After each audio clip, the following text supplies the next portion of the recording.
Everyone. Right. Hi, everybody. Welcome, welcome, welcome. Hi, Becky. Hi, Gloria. We have New Jersey. Did I see Virginia? Lots of good grief, lots of New Jersey, of course. Chicagoland. I was in well, Evelyn and I were in the Chicago airport. I don't know if that's considered part of Chicagoland, That's but we all we really saw enjoyed was it. ORD. Yes, I really enjoyed the airport. The dinosaur in the middle was really cool. I have tons of videos. Hi, Jamie. California and New Ooh, Hampshire. Oh, Chicagoland. I like Chicagoland. yes. Gina says Chicagoland is my favorite term for anywhere in the Chicago area. We have Jersey City. We were just talking about Jersey City. Weren't we talking about Jersey City? We were talking about University Academy Charter High School. I know we were talking. hmm Yes, our Maine. friends over there. All right. Well, you guys keep Yeah. into the chat.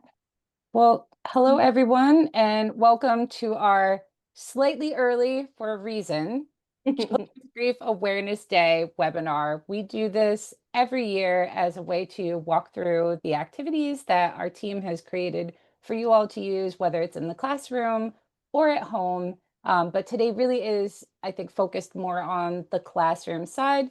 Nothing to say that you can't do these with your kids on your own if you're not a classroom teacher or if you are a counselor or therapist. Feel free to use everything. And before anyone asks, yes, you will get the slides. You will get a link to a Google Doc that will have a link to this recorded webinar, these slides as a PDF, all of the activities, and everything that we reference throughout as resources. They will all be on this Google Drive for you to download or make a copy of in your own personal drive. But before we get started, we're just going to do a few introductions. My name is Evelynn Moon. My pronouns are she and her. I'm the Director of Learning and Content Strategy at Good Grief. My work has always been focused on social emotional learning and peer support. These are just some fun facts. I'm a mom. I have an 11-year-old. We're starting the middle school journey, so that's been an adventure already. I'm a product of New Jersey Public Schools, K through 12. My most Jersey fun fact, it sits behind me over here, the bottom one. I am a third generation Rutgers graduate on my mom's side. So if there's any fellow Scarlet Knights in here, go RU. I did hop across the river to NYU for my master's. Don't be mad at me. I came back. And I am a huge Star Wars fan. So if you are also a Star Wars fan, may the force be with you on this beautiful day. Thanks, Evelyn. Hi, everybody. I feel like I just saw you guys last week because I did. I'm Annette. I'm the training curriculum manager here at Good Grief. I'm also certified grief educator trained by David Kessler, certified child development specialist in New Jersey. So I love Children's Grief Awareness Day, and I love the activities that our team puts together each time and each year for this. I've worked with educators and administrators really to talk about diversity, equity, SEL, and all things child related, right?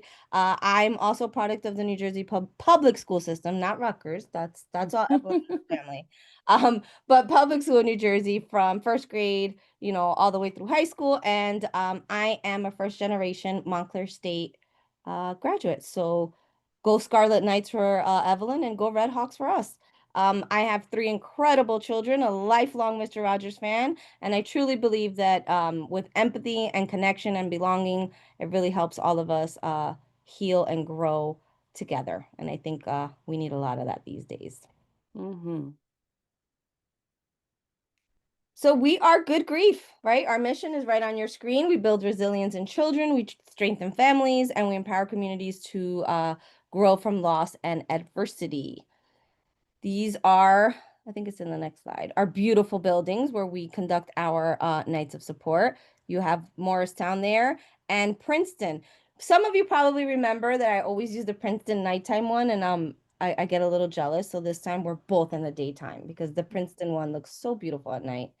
I need to get a nighttime one. But we offer nights of support to our families free. I always pause there because you will not get a bill. Your insurance will not be billed. I know sometimes that feels like, what are we hiding? But I promise there's nothing there. We're donor and grant funded, and we welcome you to come and check us out and see if we're a good fit for you. You can always come to our centers and ask for a tour. We're also at the end, we'll put with all the resources, ways for you to get in contact with our program team. Should you want to come in and have a tour? Should you want to come in and see maybe if this is the right fit for me? Or if you want to come and volunteer, all of those things are welcome. But for today, for our opening ritual, right? We always like to begin our nights of support, our webinars, our professional development, even some of our staff meetings, right? With an opening and a closing ritual. We're all coming from somewhere. We're all going to go somewhere after we're done. So these kind of rituals, it's not in a religious sense, but it's kind of like a way to center us in this moment right now, putting away the emails, putting our phones away, which I know is near close to impossible, but just for the little bit of time that we're here together, just centering ourselves in now. So this afternoon or this morning or this evening, depending on where you are, we would like for you to put a word in the chat, just one word, that describes what Children's Grief Awareness Day means for you. Maybe this is the first time you've ever heard of it. Maybe this is, you're a veteran. So what does it mean for you? And I'm going to open my chat so I can see. We got one answer so far. It says support. We have Connection. connection. Oh, I like that. Destigmatizing. Thank you. Mm. Community, hope, validation. Oh, I like validation. Oop, they're really flowing now. Understanding, inclusive. Yeah, hope, acknowledgement, community, destigmatizing. Oh, I love this. Gina Dudley says it means acknowledging that our children do grieve. Yes, Mm, yes, they do grieve. And sometimes they don't have the words to say that, but we know. And if you're a fan of Good Grief and our webinars, you know that we say that all the time, right? They might not have the words to say it, but they most certainly do grieve. mm-hmm. Oh, I love all of these. Awareness, inclusion, support. I don't think I missed anyone. Let me scroll up just in case. Sharing. Keep them coming, guys. I love these. So as you guys are typing into the chat, on your screen right now are our learning goals for today. So we're going to really reflect on Children's Grief Awareness Day and why it's so important, including some of the many answers that you already gave. We're going to explore some ideas that you can implement in your school or in your district to kind of help raise awareness around children's grief. We're going to talk about this in later slides, but I always like to mention in the beginning, we're not looking for any child to be the poster child for children's grief awareness, right? It's just something so that the adults in the room understand what's going on, the other kids in the room understand what's going on, but we never want to put any child or any family as like, oh, look how strong they are. Look, we're going to use them as the example or the foundation to bounce off of, right? Please be mindful of that. We're going to demonstrate two activities for you guys. One that will be for K through 8th, and that in and of itself is broken down twice. And for grades 9 through 12 that you're going to be able to utilize with your students. Evelynn and I are going to walk through it as if we're presenting it, as if you were going to present it to your students. And once you get these slides, you'll be able to just pick it up and go and add your own, I guess, I don't want to say twist, but add your own flavor to it, right? Because you're not going to talk the same way that Evelynn and I speak or present it the way that we do, but we want to be able to give you the tools to kind of just pick it up and go. We're also going to look at ways that you can get involved, not only with Good Grief, but supporting grieving children and families across communities and hopefully across states, right? Because we do a lot of work in New Jersey, but we recently went to Iowa, so why not? Mm-hmm. We don't mind at all. So it does feel like, in many ways, we are preaching to the choir here. Many of you are here because you do recognize why this day is important. And I think I even saw this in the chat, the acknowledgement, the recognition that our kids do grieve. Because a lot of times people do not know how to talk or be present for a child who is grieving, because many times, as Annette shared earlier, they're not able to really verbalize their experience. They don't have the emotional vocabulary. A lot of times children will experience their emotions and in the physical, they'll get those headaches, those stomach aches. And sometimes we're not always great at connecting the dots between that and grief. So there was previously a belief that because children couldn't really describe grief, that they did not grieve, that their ability to grieve was determined by cognitive maturity. And for many years, parents and professionals, this was a belief that they carried, that because a child didn't really understand the reality and the permanence of death, it actually prevented them from mourning or grieving. Now, we know that's not true. A big part of this day is about sort of raising up those forgotten mourners. This is changing. Children experience grief beginning at a very, very young age, and they need developmentally appropriate support.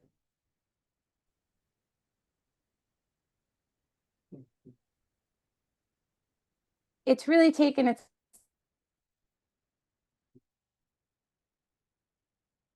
time here, Annette, thinking Yeah, I about see it. it's kind of freezing on your end. Probably on my end too. Oh, it The weather's went not too great far. here in New Jersey, and I think that's affecting us a little here. Oh, Did it go to? Well, here, in real time, technology is great until it's not. oh no, it's Yep. yeah, I Let me share know. mine. Hold, hold Oh on. goodness. I'm gonna try to share my It screen. says my connection is unstable. Maybe, Annette, maybe you should share the slides moving forward. Yeah, Little, no worries. I got it, guys. Give me just 1 second while I set it up. And then, can everyone see that, I hope? There we go. All right. I'm hoping everyone can see that. I think Evelyn's having some trouble with her internet, so I'm gonna pick up where she left off, so that we are mindful of everyone's time. So this comes to us from Judy's house, right?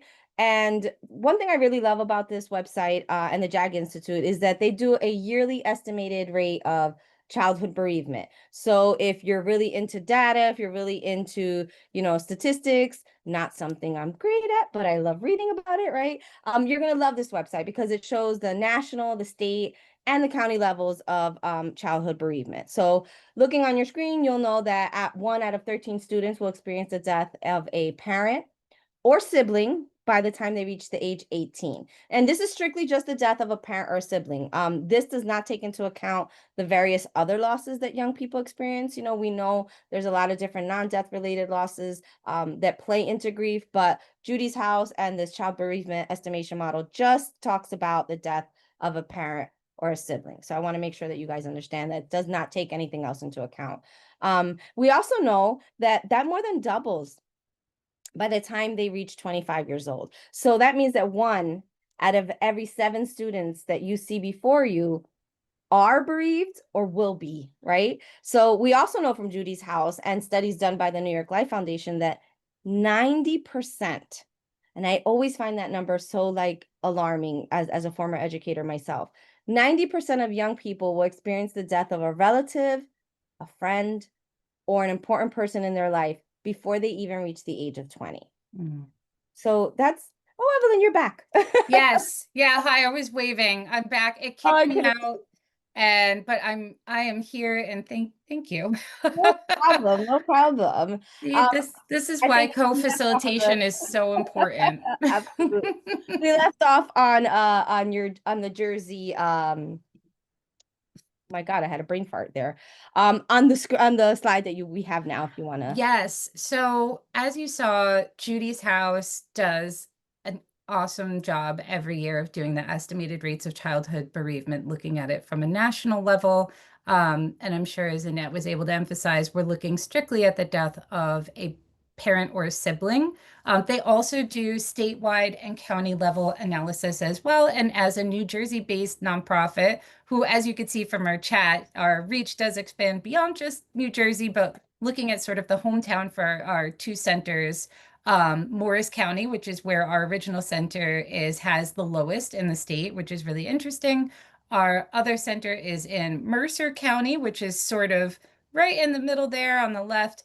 And then the highest rates of estimated childhood bereavement are really down in the southwest portions of New Jersey. And you'll see, as you look at a national map or a map of your own state, A lot of times it makes sense, you know, where these areas are clustered for a whole host of external factors.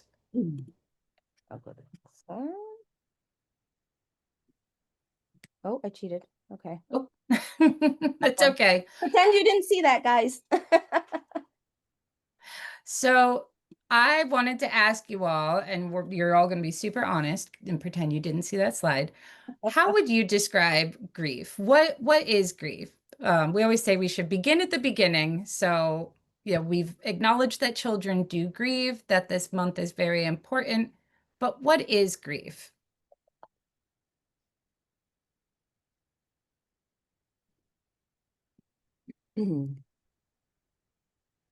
We have normal reaction to loss, change, or transition, a painful loss, a natural response to a loss. Hmm. Mm-hmm. I see Emotions that happen with multifaceted. a loss. Oh, I Yeah. like that. Emotions that happen with a loss or a transition. Yes. Mm. A very Mm-hmm. normal and healthy, multifaceted response to a loss. All the feelings, emotions we have after losing their special person. Oh, love that has no place to go. I love Andrew Garfield, and I love that he says that. I listened to the podcast he was on recently, and I love him. He's my favorite Spider-Man. It's so funny because I know that quote from WandaVision on Disney Plus, but Oh my goodness, you're right. yes. I didn't even think that. And you hear that a lot. Love that has no place to go. Although I did see an interesting take on it, I think from Megan Devine, where she said, grief is love with no place to go, unless it isn't. You know, sometimes we also grieve more complicated relationships as well. And I think that's important to sort of leave that possibility open for our young people. We have young people who come to our centers who maybe didn't have a great relationship, and sometimes they are now mourning the loss of that potential Mhm. relationship, a relationship that they never had. Yeah, grief about what they wish. Or who that person, Absolutely. who they wanted that person to be. I think especially Yeah. we're with our middle schoolers and high schoolers and even our elementary kids, they feel bad for not feeling bad. Maybe they did Mm, what's wrong with this person. Maybe this person, wasn't the nicest. I always joke around and say everybody's a saint when they're dead and everybody's a saint when they're gone. But if you were in that toxic relationship or you were in that toxic parental relationship, it's very, very complicated. So keep that in mind when you're talking to other children and adults about grief, right? Like when you say, yeah. oh, it would he or she would not have wanted you to cry, and you're kind of like, you have no idea, right? Yeah. So we I love always that grief is also about future dreams and wishes. I mean, the loss of a dream, having to set something aside, mourning a possibility. I mean, there's so many, we could talk all day about the different circumstances and experiences and losses that we could grieve. But we do have, yeah, loss of an assumptive world. That's great, Kim. Um, Grief is a multifaceted response to a loss or losses. We saw that in the chat. And grief is a compilation of emotions. I think many times folks will identify grief as an emotion. And while there is an emotional component to it, we grieve with our whole selves. There's the emotional, you know, all the feelings and the emotions. There's the intellectual, everything that's happening up here. There's the spiritual, and that's whatever that means to you. That doesn't necessarily mean religious. And then those physical complaints, like I'd mentioned before, you know, those somatic complaints, the headaches, the stomach aches, the loss of sleep, changing in eating patterns, all of that. And grief is universal. It is a natural, healthy coping response. You have had an experience, and this is the response. And there's nothing wrong with you if you're grieving. Grief enacts a series of responses that help individuals to adapt and rebuild after a loss. It's helping us figure out what things look like moving forward when we're talking about the death of a person with this person no longer physically present. And the grieving process is often misunderstood, I would say, especially when we're talking about kids. Yeah. I just want to read to you really quickly. Lana put into the chat, and I think you would appreciate it. She says, also complicated when someone passes away that was suffering from a hard, complicated disease. Sometimes it's a relief that that person is no longer suffering, but Mm, Yeah, you feel relief, and then many times, what do you feel after you feel relieved? You feel guilty. And that is real. We can hold many emotions at once, even these mixed emotions. But yes, we do see that, especially when there's suffering involved. And when we ask this question, a lot of times, sometimes, a lot of times, sometimes we get folks who'll say, "Oh, it's a normal response," but yes and no, because who are we to say what is normal? Because what's normal for Evelynn might not be so normal for me, and I know that Mm, a lot of what's normal for me might not be normal for someone else, right? There's tons of cultural things that go in there, the way you were, your upbringing, maybe the relationship, all of these things kind of go in there, and it does make grief um extremely misunderstood in that sense as well, I feel. hmm We're all coming with different ways that we're responding to this.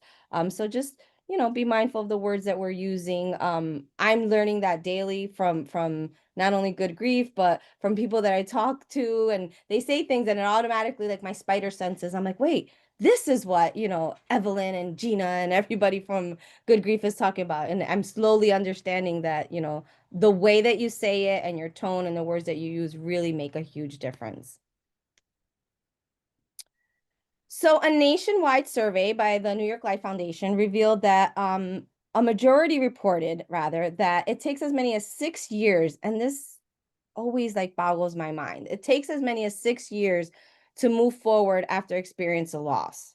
So think about that for a second. We want our kids, our family members, our friends to kind of just bounce, come on, you're good. It's been a year, it's been 6 months, but it takes as many as 6 years to move forward after experiencing loss.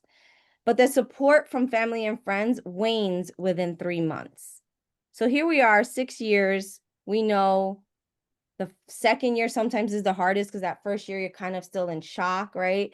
I love this graphic so much because here in the middle you have everybody coming, showing up, bringing you the meal train, calling you, right?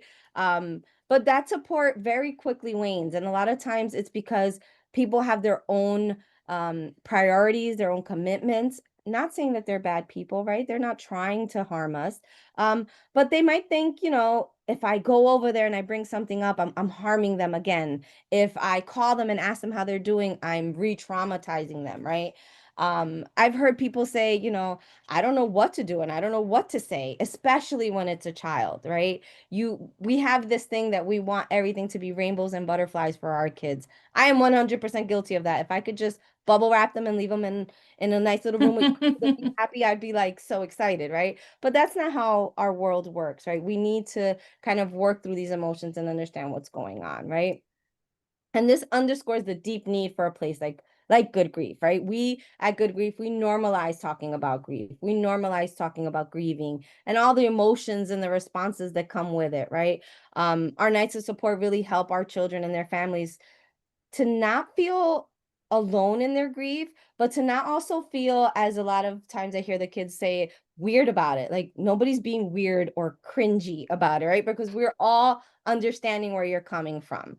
Um, you know, that's just my whole spiel with Good Grief. But why do you think, I gave you a few answers, but why do you think that the support kind of wanes after this, 1 to 3 months, 3 to 6 months period? Besides the reasons that I gave, if you can think of any other, please, please, please put it into the chat. And I will go to the next one. So I wanted to talk a little bit. Oh, and I see there's some answers to your Yes. question. Loss is threatening for folks to think about. You are right, Gina. And I think a lot of it isn't, sometimes it's not even conscious. We've got a real social contract, I feel, at least in the United States, around that immediate period surrounding a death. But once you get beyond that 1 to 3 months, folks get really uncomfortable and they don't know what to say. And yeah, absolutely, Eileen, people feel like the world Oh, has yes, that's stopped for true. you as the griever.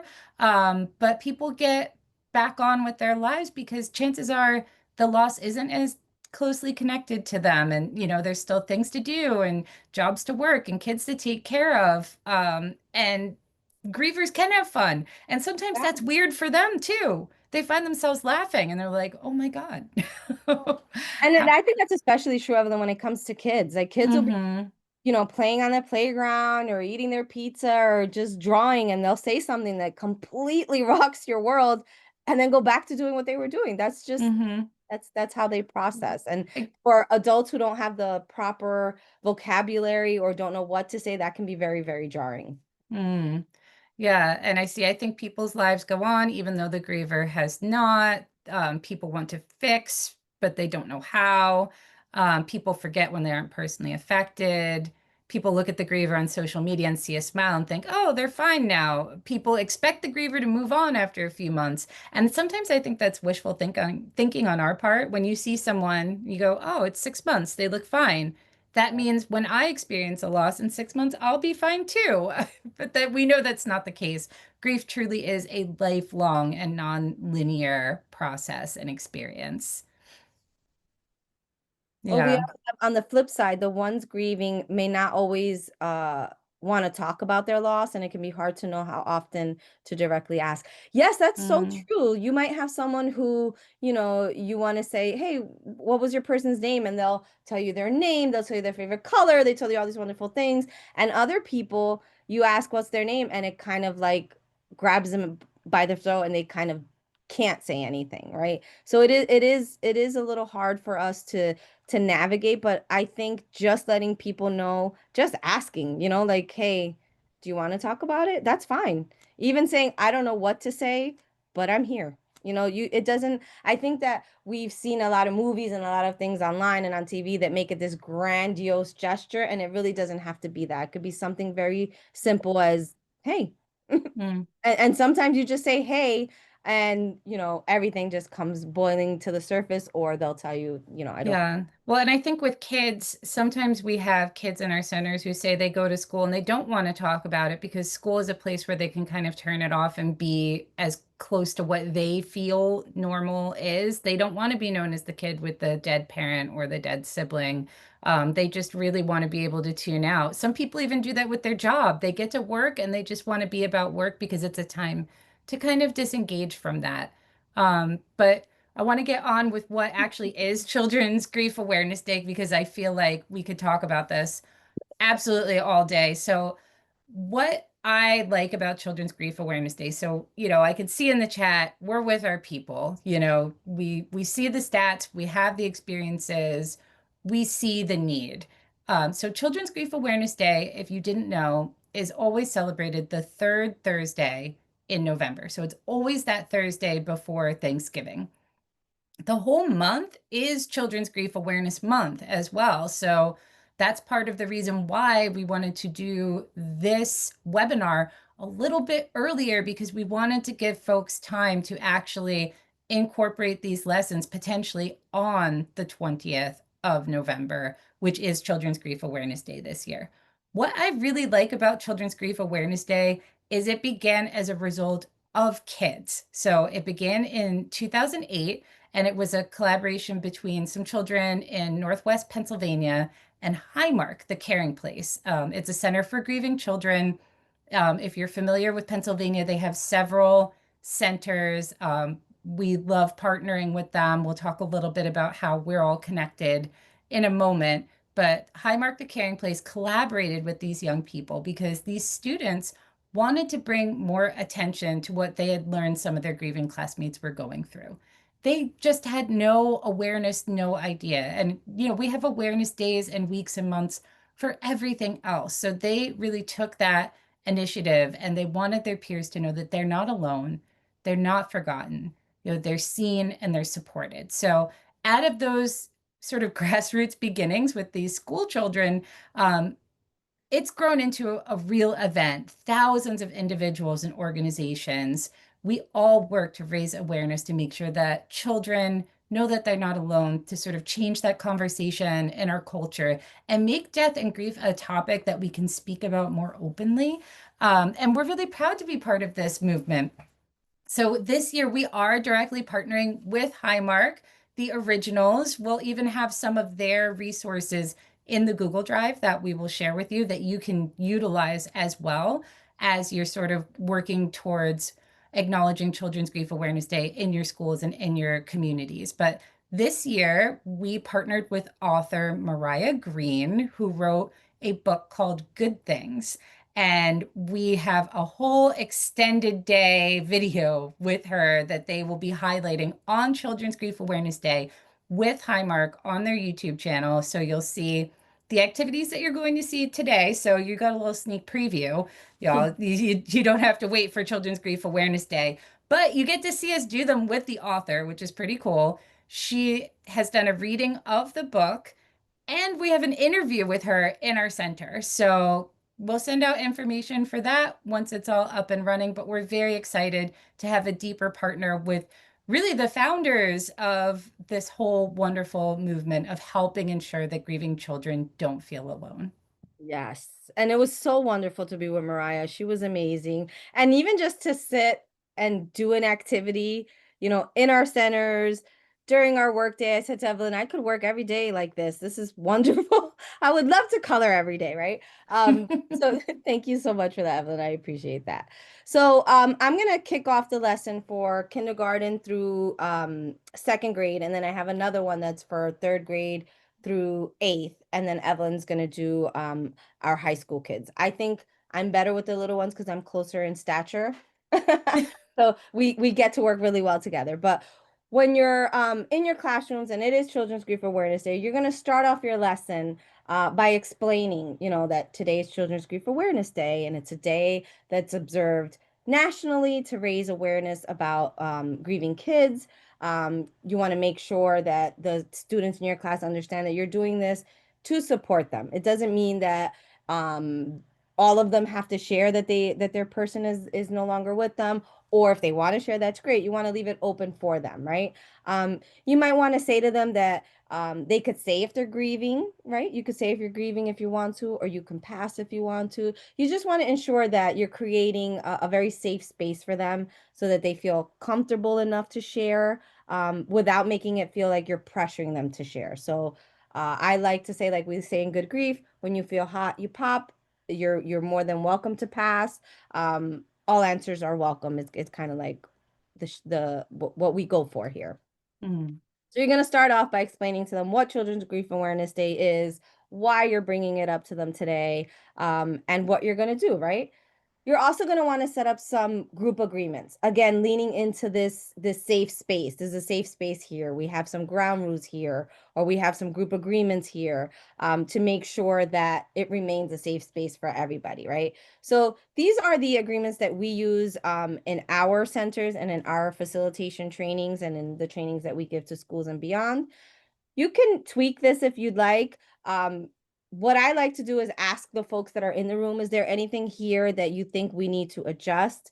If you're with the really, really littles, right, kindergartners, you might want to, say confidentiality, but explain to them. That means that, whatever we say here between me and Evelyn and so is going to stay in here between me and Evelyn and so, right? You want to make sure that it's in a way that um, is clear to them, right? Because confidentiality, some kindergartners might say, yeah, I know exactly what that is. And others might be like, what? So you want to make sure that they understand that, right? So feel free to adjust these for the grades that you're supporting. Like I said, a kindergartner can understand confidentiality. Maybe not the words, but we're not going to repeat what we hear our friends sharing outside of this room. Something simple as that. And then you want to bring it back to the kids and say, is there anything here that you think we need to add, or do we all agree? Maybe you can ask all of them, do we all get a thumbs up, thumbs down, thumbs in the middle, right? Just kind of giving these children the agency to be able to say, hey, I think we should add this, or yeah, I'm in agreement with this. And then you're going to introduce good things. So we have two QR codes here. One is for a YouTube read along, and one is an Amazon link to the book. And you're going to introduce the idea that the story is about someone or something that is missing. And what does that feel like? I always like to recommend, doing a picture walk, especially with the littles, so that they can kind of get acclimated with the book. They can see the pictures, their creative juices kind of start flowing, right? You can either use the QR code or have them hear someone else read the story. You know your children best, you know the students in your classroom, and you know which would work better for them, right? Like Evelyn said, we had the honor of meeting Maryah and hearing about the inspiration behind her story. But something that really stayed with me was when she said when Evelyn and she were having their interview, that she said how easy it is for us to use grief words when we're talking about plants.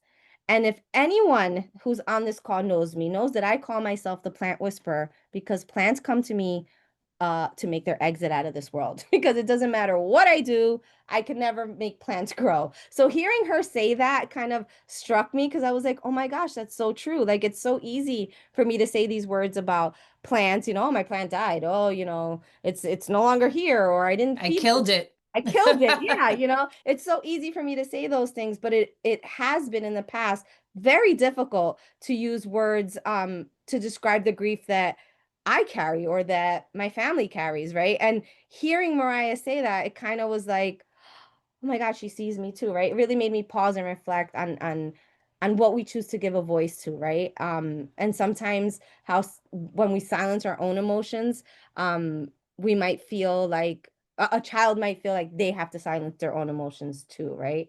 So a lot of young people really carry grief quietly and they're not really sure how to express it. And this story really reminds me of the importance of creating those spaces where that grief can be seen and can be named, right? I'm always saying you have to name it to tame it. Not as good as it as at doing it, but you do have to name it to tame it, right? And just like plants, we all go through cycles of change. We all go through cycles of loss, of renewal, right? And through this activity, I really feel that students are invited to express feelings that might be really hard for them to name using things like color, shape, imagery, right? So all of those things really come together in this book. And I really felt like it hit home for me, especially. So you want to begin by discussing the idea of metaphors, right? Metaphors and maybe some plant symbolism, right? You might want to say, in the book Good Things, Malcolm learns that plants remind us of people we love or how we grow and how we heal. And today we're going to think about what kind of plants we are. And kids are going to love that because they love to be anything but children, right? They're dinosaurs, they're, cats, they're dogs, they're all kinds of things. So you telling them, hey, today we're going to be plants, I guarantee you, especially your kindergarten through second graders are going to be like, yes, let's do this, right? So you're going to say to them, today we're going to think about what kind of plant we are, and we're going to create a mandala to show what we've been through and what we hope to grow into, right? So this page you're going to give out to your children, or you can read it out loud, maybe do it on the smart board. You guys can do it together. But these are some things that kind of help, again, get those juices flowing, especially for kindergarten, first and second graders, right? Letting them know, if you're thinking about being strong and brave, that could be a cactus, right? Using visuals, using the symbolic natures of mandalas really provides a low pressure way and a very gentle way for students to explore and communicate what's going on inside, right? And it can spark even a bigger conversation later on in the week or even, weeks ahead on different lesson plans that you might have about identity. Who am I in the grander scheme of things, right? About resilience, about their own emotional development. Um, Another thing that I like about this lesson and about this book in particular is that it connects naturally across disciplines, right? So let's talk about social emotional health. You can do this through art. You can do this with your ELA. You can do this as a health lesson, right? And it really offers you all an opportunity to discuss how grief and growth can really coexist and how challenges can lead to understanding ourselves a little better, understanding where our strengths are, especially when we're talking to kindergartners through eighth graders, right? That concept of I'm not there versus I'm not there yet. And I think this book does a really good job at doing that. When you're doing this activity with the little ones, you might want to modify it or simplify the language a little bit, right? So for example, instead of asking a student to choose a metaphor, you might want to say something like, some plants grow strong, some grow really tall, some grow really fast. And just like plants, people grow in different ways. And that'll kind of get them to thinking, oh, okay, so maybe I'm growing more like an aloe. Before I used to be really angry all the time, and now I'm not so angry, right? You're also going to want to provide visual plant examples, right? Like how you see on your screen, the cactus being strong and brave, the sunflower being happy and bright. And ask them what kind of plants do they know about, right? You'd be surprised the amount of knowledge that children have. I think it's amazing. You can also scaffold the drawing by giving students a mandala with a larger space and ask them to color it with the feelings that they want to show, right? The whole point is that you want to reach every student where they are and not make them feel like, okay, I don't know what a cactus is. I can't do this assignment, right? You want to be able to kind of scaffold it, make it so that they can do it, ask them to draw one plant in the center, and then choose 3 colors that show how they feel. Maybe that might be a little overwhelming for a student. You could say, all right, choose one color about how you feel. Or, here's where you can trace your plant, right? You just want to make it easy for them to connect to it. For your older kiddos, you're going to want to ask them to reflect a little bit, right? Kind of think about who they are. Who are they becoming, right? Encourage them to select a plant that reflects their inner qualities, their challenges, or even their changes, right? When they create their mandala, they can use the template that we have, or they can draw a circle on a blank page. Again, it's letting them have that agency to pick what it is that they want to do. You also want to offer different ways to do the activity. Again, the point is for them to be safe, to feel seen, to feel heard, to see their friends, to hear their friends, right? So if they don't want to use the template, that's fine. If they don't want to draw a circle, that's okay too, right? Let them have the agency to do this in a way that feels comfortable for them, right? Inside that mandala or circle or square, depending on what student you have, students are going to draw their plant either realistically or abstractly.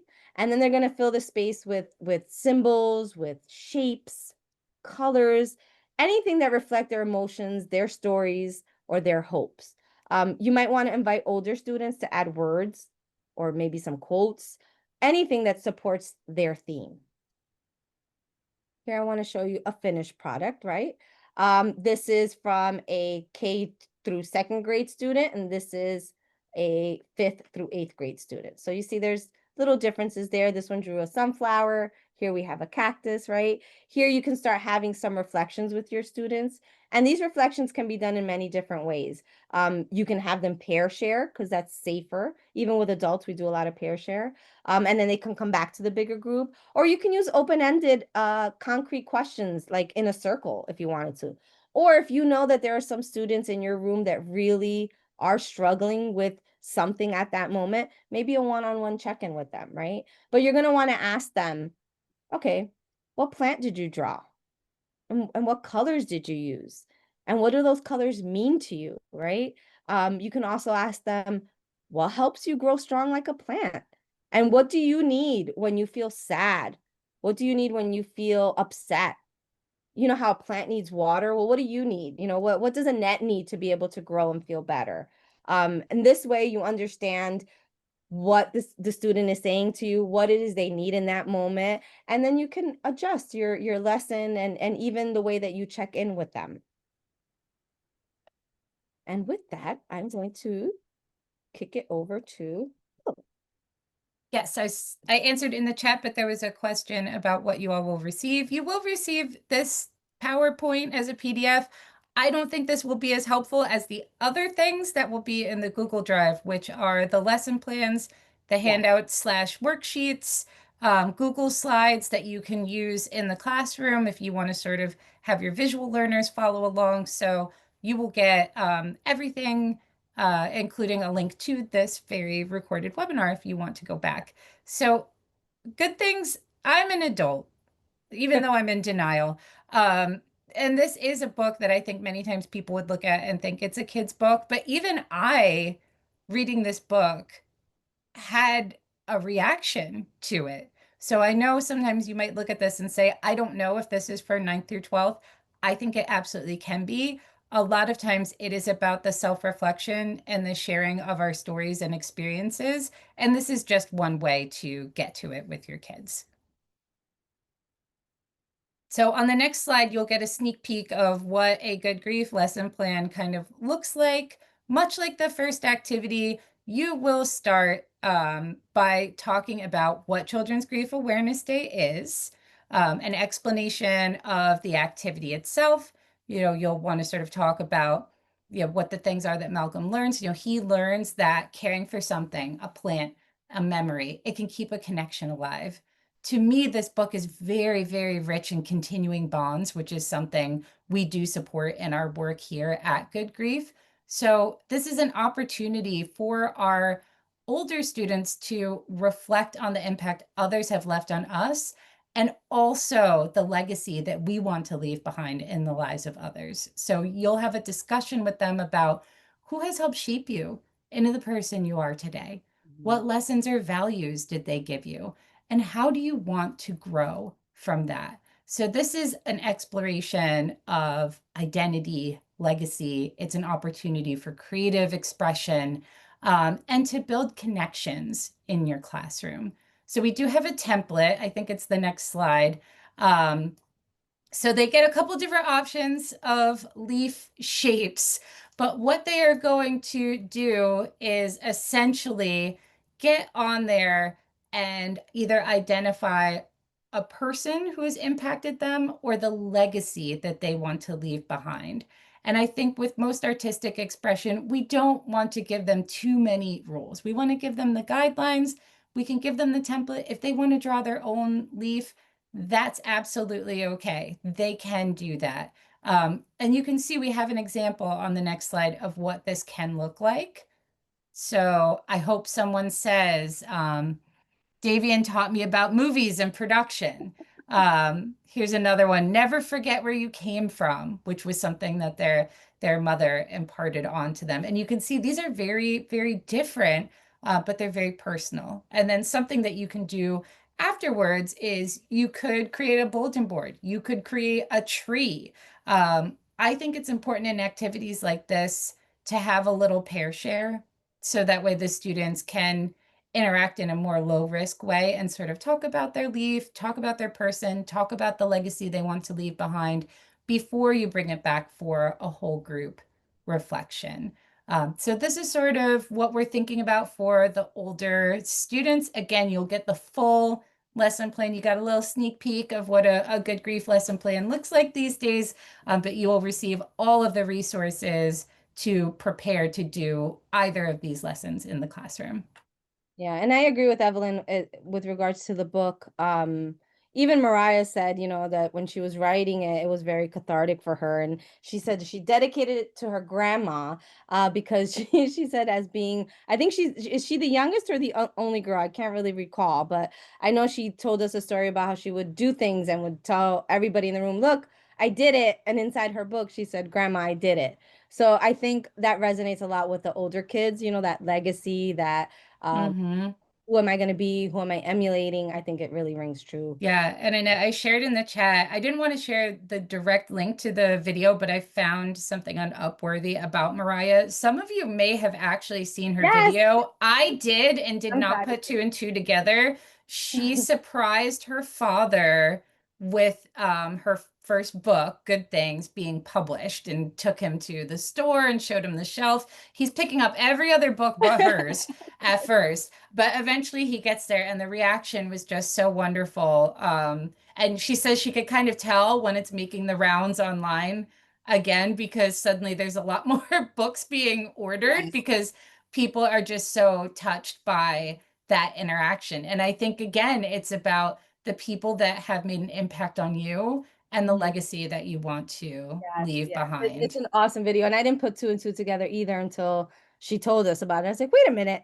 I think my son sent me that link. And I was like, oh, that I couldn't believe it. And it's so funny because her dad is picking up literally every single book that is around her book. And even after he picks up her book, he's like, oh, this is cool. And it took him a minute to be like, wait a minute, this is cool. Like it was. Hmm. So some things that you want to keep in mind when you are preparing for Children's Grief Awareness Day, you want to educate and raise awareness around this, but you don't want any child to feel singled out, or you don't want any child to be the person who's the spokesperson for all grieving kids, right? You don't want to do that. So please keep that in mind. Not all children want to publicly grieve. They don't, some of them don't want anybody to say anything at all, and that's perfectly okay, right? What we're doing is creating that safe space. Other things that you can do, Oh, I'm sorry. Other things to keep in mind is to be aware that this could be a trigger for you as well as for the children that you're doing it with, no matter how much time has passed since a loss. So get familiar with the resources in your community. Be prepared to provide support if they needed. Good Grief staff, Evelyn, myself, we're always available. Our email addresses will be in the chat at the end of this. It'll also be in the resources that we send you. You want to loop in all the grown-ups, right? If you're in a middle school and they're changing classes, you might want to let, the science teacher know, hey, we're doing this in this class. So if so and so comes in and is looking, maybe a little off or maybe is feeling a little angry or even sad, let me know, give them some time. Think of a signal that the two of you can do together, right? And when we say loop in all the adults, that includes the school staff, the parents, the caregivers, even if they're not directly involved, the lunch aides, anything that any person that's going to interact with that child on that day, you want to let them know that this is what you're doing. And that's why those letters to your educators, letters to your parents, that we have in the Google Drive for you are going to be very, very helpful. So, ways that you can support during Children's Grief Awareness Month and Children's Grief Awareness Day. Of course, there are these activities. This is always a great way in. It's a way of reaching entire classrooms or groups of students and young people in a very broad way. I think it's important to open up these conversations about grief and loss with young people whenever we can. Not every state is like New Jersey, where we have a grief education mandate for grades 8 through 12. But I think, as Annette shared earlier, there's a lot of ways that you could sort of thread this in with some of the other subjects. But some ways that you can support this is a former Good Grief kid who came here with her grandmother after the death of her mom. And her class was so supportive of her during Children's Grief Awareness Month. Every single student in her classroom wore blue on Children's Grief Awareness Day, and they had her get up in front of the class and share the story of her mom and about her connection to her mom. And you could see her twisting up her Good Grief bracelet. She was so nervous, but she was so brave and felt so supported and has taken the lessons that she's learned from Good Grief and applied them in other places. Her grandmother said that she experienced a pet death and immediately grabbed a box and said, we're going to put the collar in here. We're going to write what we remember there. So just taking all of these things and having a really healthy relationship with processing, the experiences in her life. So was really proud of her, but also really proud of the school and for this teacher Yeah. for taking that initiative. Yeah, I always love that picture that you showed us where the students are all like listening to her and they're all wearing blue and it's just a beautiful thing to see. Yes. So I'm wearing one of my many blue shirts. This is from the Good Grief 5K. So hopefully see some of you in the spring. May is Princeton. June will be our Morristown area 5K. But the color is blue. The symbol is also a butterfly. So one thing that you could do is wear blue. You can post online. There's going to be these signs that you see in the photos that say, we support or I support Children's Grief Awareness Day. You can take pictures with them. And if you send them to our email, which I'm going to put in right now, social@good-grief.org, we will feature you. So we can post online.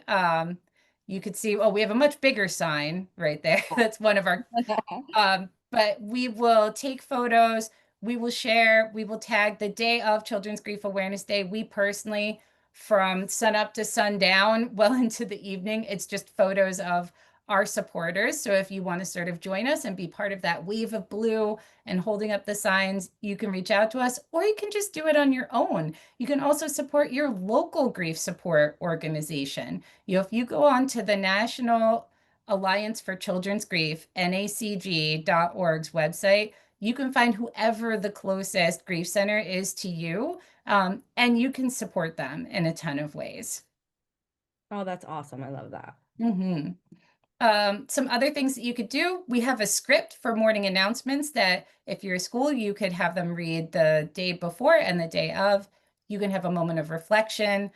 If you work at a library or if you're connected to the media center in your school, you can even do a display of grief-related books. And on the next slide, like I said, find your local child grief center. You can fundraise for them. And some ideas are having maybe a themed week, a jeans day, a bake sale with blue candy or blue school supplies. We have our own fundraiser running currently. This is our shirt. It is on the Bonfire website. We make one every year. Last year it was tie-dye with a blue butterfly. This year we have a giraffe who I think has lovely I eyelashes, very love her. beautiful. But this is this year's shirt. It is blue because the color is blue. So if you want to support us, I could drop that link in just a moment. Um, we also Giving Tuesday's coming up, so it doesn't have to be us, but whoever your local grief support organization is, they could definitely use your support through the end of the year. And you can also volunteer. Again, if you're local to New Jersey, we love our greeters. We love our volunteer facilitators, the folks who really want to get hands-on with supporting grieving children and grieving families. We have skill-based volunteers, our interns, and we're not the only ones. Again, whoever your local grief center is, they would surely love your help in some capacity. Absolutely. And if you don't have a place where it's not a local children's grief center, maybe you thinking about starting one on your own, right? I think reach one, teach And that one. you're like, you could start your own nonprofit. No, No. everyone could have a nonprofit. No, but you can start your own in, maybe in the schools, you can start off as a club. There's enough work, there's enough grieving kids that this work is plentiful for all of us. And I feel like kids are going to be all right, but adults need to kind of help them be all right, right? I You're feel fun. You know what's funny? I feel like this is totally full circle because Children's Grief Awareness Day was started by kids. So exactly. So I think it's a good yes, idea. you I can really feel you like could do it. I agree wholeheartedly. Evelyn and I thank you so much for being here with us today. And again, like we start every webinar, every professional development, everything that we do at Good Grief, we start with an opening ritual. We like to end it with a closing ritual to kind of close this off so that you can go back and do whatever wonderful thing you were doing. So I want you, if you can, indulge me into the chat and type what's one word that you have with you that you're leaving with us today. Is it hopeful? Is it exhausted? All words are welcome here. So, what's one word that you're leaving us with today? Hmm. And I lost my chat, so I'm going to stop sharing really quickly. No, it's okay. It's all inspired and motivated and healing and grateful and prepared. I mean, really awesome stuff. I wish we had done a word cloud because I think inspired would be Would be bigger. would be really huge. Love that. Motivated. Yes, I love motivated because I know that sometimes we hear Children's Grief Awareness Day and people are like, "Oh, I do not. No, thank you." But yes, Mhm. be motivated, be inspired, help our young people kind of figure this out, right? It's hard. It's hard to have all these emotions on top of everything else that you're going through as a kid, and not have anybody kind of pause and say, how you doing? Let's talk about this. In the Mhm. chat, Evelyn just dropped a survey. If you can please click on that, and please, please, please take it. This helps us to understand what kind of things you're looking for as far as webinars are concerned. It also helps us to let the broader community know what the need is. So if you are interested in not only helping grieving children, but also helping Good Grief as a whole, please take that survey. We would greatly appreciate it. Yes, thank you. And as we said at the beginning, those of you that are here live, you will receive a certificate of attendance alongside with the email that you will receive with all of the resources. For those of you that are watching this later on YouTube, I'm sorry we can't give you a certificate of attendance, but you can also access the resources if you had registered. We will also drop a link in the YouTube description as well. Yes. Nydia, everyone's going to get a copy of the PowerPoint along with resources. The lesson plan, they're going to be separated into two different grade bands so that you could just pick up and go. And it's all going to be sent to the email address you use to register. Mm-hmm. So with that, I hope everyone has a great day, and I look On the dot, forward we're to amazing. getting emails and pictures and just hear about everything you've done for Children's Grief Awareness Day and Children's Grief Awareness Month. Take Yes, care, thank you so everyone. much. Bye-bye.